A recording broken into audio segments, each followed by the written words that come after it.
السلام علیکم first year. آج ہم لوگ نظم جو کہ ہم اخلاص کا پہلا حصہ کر چکے ہیں، اس کا آج ہم دوسرا حصہ کرنے جا رہے ہیں، یعنی حصہ دوم۔ اچھا، پہلا حصہ جو ہے نا بچوں، وہ ہوا یہاں پہ کلوز کہ آپ فرماتے ہیں یہ جو جملہ انڈر لائن کیا گیا تھا، اس کا یہی مقصد تھا اسے انڈر لائن کرنے کا کہ جناب آپ اسے چاہیں تو لکھیں ورنہ اگلا پیراگراف کر لیں، ٹھیک ہے۔ یعنی انسان کو جو کچھ حاصل ہوتا ہے، خواہ وہ دنیاوی کامیابی ہے یا روحانی، یعنی روحانی سے مراد یہ جو ہماری روح سے متعلق ہے، جو ہمیں تصوف عطا کرے، ایسی کامیابی ہو۔ روحانی بلندی کا ایک مطلب یہ بھی بتا دیں، جیسے زمانے کے اولیاء گزرے ہیں نا، اولیاء کرام، وہ اسی وجہ سے گزرے ہیں کیونکہ انہیں روحانی بلندی عطا ہوئی، صرف اخلاص کی وجہ سے۔ اس کے بعد بیٹا اگلا جملہ بھی انڈر لائن کیا گیا ہے، اس کو بھی انڈر لائن کرنے کا ایک ہی مقصد ہے کہ آپ نا جب اسے پروناؤنسیشن فرسٹ ٹائم کریں تو آپ اس میں غلطی کر سکتے ہیں، یعنی آپ اسے سنت تکرار بول سکتے ہیں۔ تو بیٹا اس طرح اس کی پروناؤنسیشن نہیں ہے، اس کی پروناؤنسیشن ہے صنعت تکرار، ٹھیک ہے۔ یہ دیکھیں باقاعدہ صنعت تکرار، اوکے جی۔ صنعت تکرار، آپ نے نظم کو جب پڑھا تو اس میں آپ کو بار بار جو لفظ ملے ہیں یا الفاظ ملے ہیں وہ صنعت تکرار ہیں۔ صنعت تکرار کا مطلب یہی ہے بار بار لفظوں کی بحث ہونا۔ تو اس میں آپ نے پڑھا بھی تو تھا، پہلا شعر جو تھا، پھر اس کے بعد دوسرا، پھر تیسرا، پھر چوتھا، جو بھی اشعار تھے نا بیٹا، ان میں مطلب کہ صنعت تکرار کا استعمال ہوا ہے۔ جیسے کہ چوتھے شعر میں اگر ہم مطلب کہ دیکھیں، اس میں ہمیں ملا اسلام ہے پابند اخلاص کا نام، اور نام ہے اسلام کا نام اخلاص۔ یہ اس میں کتنی دفعہ مطلب کہ نام لفظ آیا، یہ جو بار بار آیا نا، یہی صنعت تکرار کی مثال ہے۔ اس کے بعد آگے بڑھتے ہیں تو اگلے پیراگراف میں آپ نے لکھنا ہے اخلاص انسان کی نیت، ارادے اور سچائی کا نام ہے، ٹھیک ہے جی۔ پھر اس کے بعد جب کوئی انسان گفتگو اور افعال میں اخلاص اپناتا ہے تو وہ معاشرہ میں قابل احترام بن جاتا ہے۔ کوئی بھی انسان قابل احترام اگر بننا چاہتا ہے تو اس کے لیے لازمی جز کیا ہے کہ وہ اخلاص کو اپنائے۔ اس کے بعد بیٹا یہ ہمارے پاس ریاکاری اور پلس ظاہری چالاکی، یہ دو لفظ نظر آ رہے ہیں آپ کو، یہ کیوں آ رہے ہیں؟ یہ ہنٹ کے طور پہ دیے گئے ہیں، ان سے ملا کے آپ نے ایک پیراگراف بنانا ہے۔ میں نے کہا اب ساری پکی پکائی کھیر میں ہی تو نہ دے دوں، کچھ آپ خود بھی کوشش کر لیں۔ تو یہ جو درمیان میں پیراگراف چھوڑا گیا ہے نا، ان لفظوں کی مدد سے آپ اسے مکمل کریں گے۔ مثال کے طور پہ میں پڑھ کے سنا دیتی ہوں۔ ریاکاری اور ظاہری چالاکی سے انسان دنیاوی ترقی تو کر سکتا ہے، دنیاوی بلندی حاصل کر سکتا ہے، لیکن وہ بہت تھوڑے وقت کے لیے ہوتی ہے۔ دائمی ترقی، دائمی بلندی وہی انسان حاصل کرتا ہے جو ریاکاری اور ظاہری چالاکی کی بجائے اخلاص سے کام لے اور اخلاص کو اپنائے۔ چونکہ یہاں پہ ریاکاری کا بھی لفظ استعمال ہوا ہے تو یہاں پہ بھی آپ ایک حدیث کر سکتے ہیں اپنے الفاظ میں، جب اس پیراگراف کو پڑھیں جیسے آپ اس میں ریاکاری کا لفظ استعمال کریں تو اس کے بعد حدیث یہ دکھاوا دجال کے فتنے سے زیادہ خوفناک ہے، اور ریاکاری میں بھی ہم کیا کرتے ہیں؟ منافقت اختیار کرتے ہیں، ٹھیک ہے جی۔ اس کے بعد دو لفظ اور ہیں، دنیا اور آخرت۔ یہ دو لفظ ہیں تو ان سے مل کے یہ جملے بنیں گے پیراگراف کے حصے کے۔ دنیا اور آخرت کی ترقی صرف اور صرف اخلاص میں ممکن ہے، اخلاص سے ممکن ہے۔ جو اشخاص، جو لوگ اخلاص اپناتے ہیں، نہ صرف وہ دنیا میں ترقی کرتے ہیں بلکہ آخرت میں بھی ان کی بخشش کا سامان ہے۔ اس کے بعد بیٹا یہ حضرت جنید بغدادی میں آپ کو ان کا تو نہیں، شاید کسی اور کا میں نے آپ کو بتایا تھا اخلاص کا واقعہ، کہ انہی کا بتایا تھا، شاید انہی کا بتایا تھا، تو انہی سے ریلیٹ ہے، مطلب کہ یہاں پہ ہمارے پاس کچھ کوٹیشن ہے اور یہ ہم نے اس وقت کرنی ہے جب ہم یہ پیراگراف مکمل کر لیں گے اس کے فوراً بعد۔ البتہ یہ جنید بغدادی کی چونکہ زبان اردو بھی نہیں تھی اور ان کی مدر لینگویج بھی اور تھی، اس میں تھا یہ ٹرانسلیٹ کیا گیا ہے۔ ایک دن وہ اپنے شاگردوں کے اور اپنے مریدوں کو مطلب درس دے رہے تھے، اخلاص اللہ اور بندے کے درمیان ایک راز ہے، اسے فرشتے نہ جانیں کہ لکھ لیں، اور شیطان بھی نہ جانے کہ شیطان بھی نہ جانے کہ خرابی پیدا کر دے، اور خواہش نفس کو بھی اس کا علم نہ ہو کہ اسے اپنی طرف مائل کرے۔ المختصر اس سابقہ میں اگر آپ کو مطلب بتاؤں تو بیٹا وہ یہی بن رہا ہے، آپ نے وہ سنا ہوا ہے نا کہ جب نیکی کی جائے تو دائیں ہاتھ سے کریں تو بائیں کو خبر نہ ہو، بائیں سے کریں تو دائیں کو خبر نہ ہو۔ البتہ یہاں پہ ایک راز سے مراد یہی ہے کہ اتنا چھپ کے آپ کریں اخلاص سے جو بھی کام کر رہے ہیں کہ اس کی کسی کو خبر نہیں ہونی چاہیے۔ اس کے بعد اب ہم نے مطلب جب اس کی تشریح کی ہے تو اس میں ہم نے اس کا مطلب بتایا اخلاص کا، پھر تھوڑی سی وضاحت دی، پھر حدیث ایڈ کی۔ حدیث کے بعد بیٹا ہم نے تھوڑا سا یہ جو شاعر ہیں ان کا تعارف دیا، پھر ہم نے بتایا اخلاص مطلب کہ اصل میں کتنی اچھی چیز ہے، یعنی کہ اس کے پلس پوائنٹ کہہ سکتے ہیں، مثبت دلائل وہ تھوڑے سے بیان کیے ہیں۔ پھر کوٹیشن میں ہم نے حضرت جنید بغدادی کا ایک درس ڈال لیا ہے، اور آخر میں یہی جو شعر تھا ہمارے پاس یہ والا، ہم دوش ثریا ہے جو ملتا ہے اخلاص سے، یہ والا۔ تو اسی کا اب ہم نے اگر تشریح کرنی ہے تو وہ تھوڑی سی انتہائی تھوڑی سی بن رہی ہے، مطلب یہ طریقہ کار آپ اپنائیں گے تو کوئی بھی آپ کو اس نظم کے 2 شعر آ جائیں تو آپ ایزیلی یہی کریں گے سارا۔ البتہ یہ تو پہلے شعر کے بھی بتائیے نا میں نے، دوسرا شعر جب کرنا ہوگا اس کے بارے میں بھی بتا رہی ہوں کہ اس کے لیے بھی آپ کیا کر سکتے ہیں۔ جی بہرحال ہماری یہ والی بات تھی کہ جو ہم نے شعر نوٹ کیا جس کی ابھی تک ہم تشریح جاری کیے ہوئے تھے، اس میں آپ نے پھر اختتام پہ لکھ دینا جب اس تشریح کو کلوز کرنے کی طرف آپ جائیں گے۔ اس شعر میں یہ درس ہے کہ انسان اخلاص اپنائے کیونکہ اس کا مقام بہت زیادہ ہے۔ اخلاص سے کہی ہوئی بات بہت اثر رکھتی ہے، جیسے ایک شاعر کہتا ہے نا، دل سے جو بات نکلتی ہے اثر رکھتی ہے، پر نہیں طاقت پرواز مگر رکھتی ہے۔ چلیں بیٹا یہ آپ کا ہو گیا، ایک شعر کی تشریح مکمل ہو گئی ہے، ٹھیک ہے۔ جب آپ دوسرے شعر کی تشریح کریں نا، مطلب ایک نظم سے 2 شعر آپ کو آ رہے ہیں، جیسے آپ کو آ جائے اسلام ہے پابندی اخلاص کا نام، یعنی دوسرا شعر پھر آپ نے نوٹ کیا، پہلا شعر کیا تو اس میں آپ نے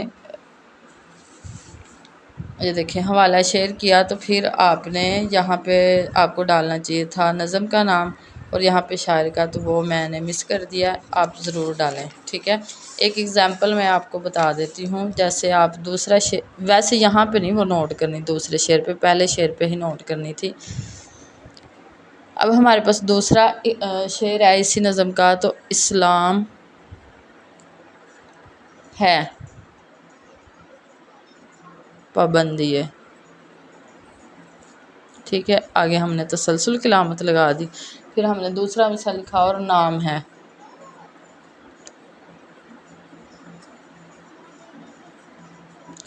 اور نام ہے اسلام،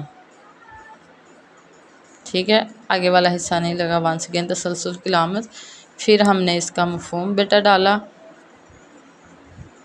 مفہوم ڈالنے کے بعد آپ نے مطلب اس کا مطلب لکھا ہے، یہ جو آپ کے پاس شعر ہے نا اس کا مطلب لکھیں گے تو مفہوم بن جائے گا، جیسے اسلام اخلاص کی پابندی کا نام ہے، اسلام اخلاص کی پابندی کا نام ہے، ٹھیک ہے۔ یہ پہلے مصرے کا مطلب ہے۔ دوسرے کیا ہے، اسلام کا نام ہی بے لوث تسلیم و رضا ہے، اسلام کا نام ہی بے لوث تسلیم و رضا ہے، ٹھیک ہو گیا۔ اب بیٹا آپ اس کی تشریح کی طرف بڑھے، تو تشریح میں آپ نے پھر سے وہی سب کچھ لکھنا ہے جو یہاں پہ نہیں لکھا ہوا، ادھر سے لے کے تو یہ یہاں تک، ٹھیک ہے، یہاں تک اوکے ہو گیا۔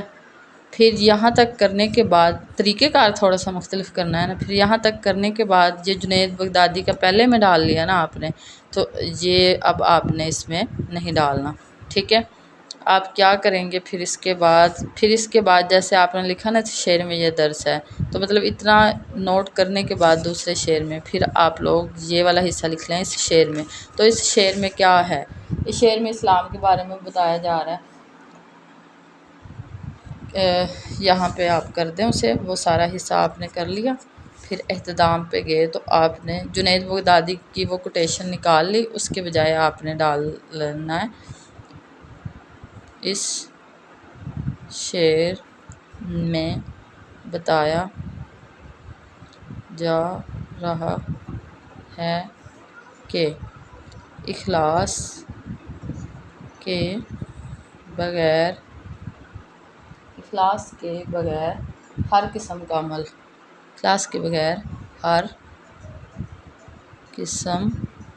کا عمل بیکار ہے۔ ٹھیک ہے بیٹا، اور تھوڑا سا آپ نے اسی شعر کے بارے میں بتا دینا ہے۔ اسلام اللہ تعالیٰ کی اطاعت و فرمانبرداری۔ دین اسلام اللہ تعالیٰ کی اطاعت اور فرما برداری کا نام ہے۔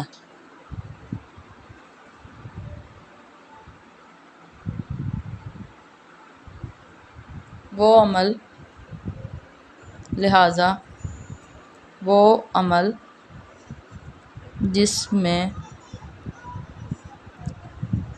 اخلاص نہ ہو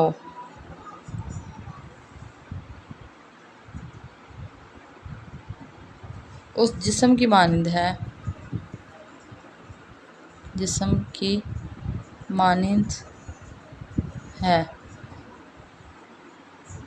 جس میں روح نہ ہو۔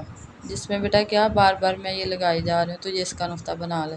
جس میں روح نہ ہو۔ ٹھیک ہو گیا، اتنا آپ نے کر لیا۔ پھر بیٹا آپ نے لکھنا ہے لہٰذا یعنی شاعر یہ کہنا چاہ رہے ہیں، یعنی کہ شاعر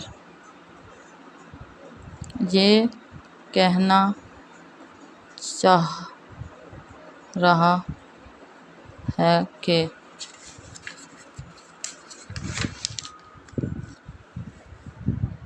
اخلاص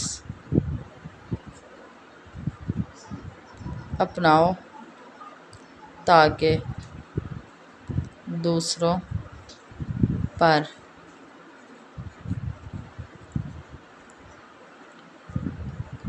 اثر رہے۔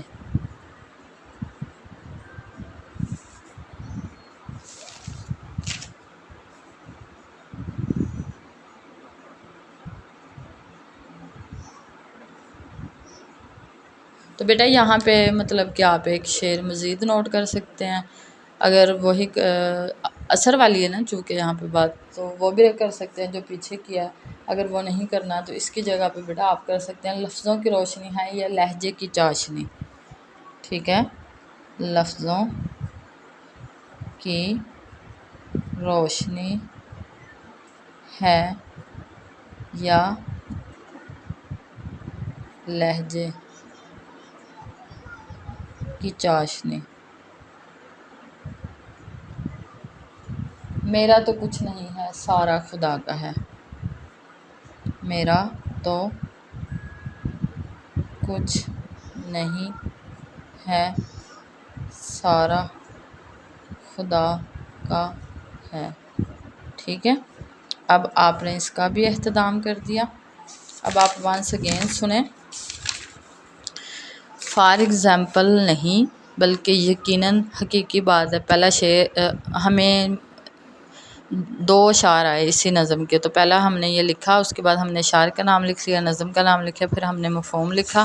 مفہوم لکھنے کے بعد ہم نے یہ سارا ڈیٹا لکھا اس کا، اور یہ بھی لکھا۔ البتہ یہاں پہ ان لفظوں کی مدد سے ایک پیراگراف ہم نے خود بنایا، پھر یہ لکھا، اور اسے لکھنے کے بعد یہاں پہ ہم نے اہتمام کر دیا، اثر رکھتی ہے پر نہیں طاقت پرواز مگر۔ یہ پہلے شعر کا اہتمام ہو گیا۔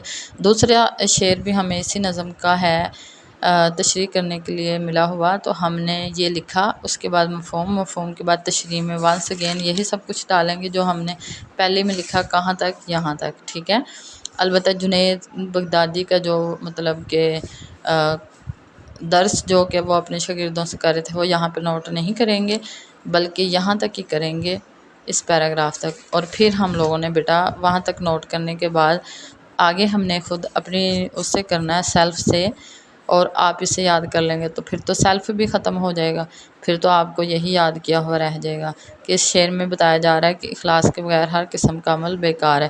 یعنی یہ دیکھیں پیچھے والا جو شعر تھا اس کا اختتام والا حصہ اور اس کا اختتام والا حصہ مختلف ہے، ٹھیک ہے۔ تو ایک اور اس میں آپ کے پاس پوائنٹ ہے کہ اگر آپ دوسرے شعر کی جب تشریح کرنے کی طرف جا رہے ہیں تو پہلے یہ لکھ لیں اور اختتام مطلب اسے لکھنے کے بعد اختتام پہ یہ لکھ لیں، یہ اس طرح بھی ہو سکتا ہے، ٹھیک ہے جی۔ لیں جناب آج ہمارا حصہ دوم بھی مکمل ہوا۔ اب یہ جو تشریح ہے اس کا کام مکمل ہوا، نظم تھی ہمارے پاس اخلاص، ہم نے اسے مکمل کر لیا، خلاصہ الحمدللہ ہم پہلے ہی سمجھ چکے ہیں۔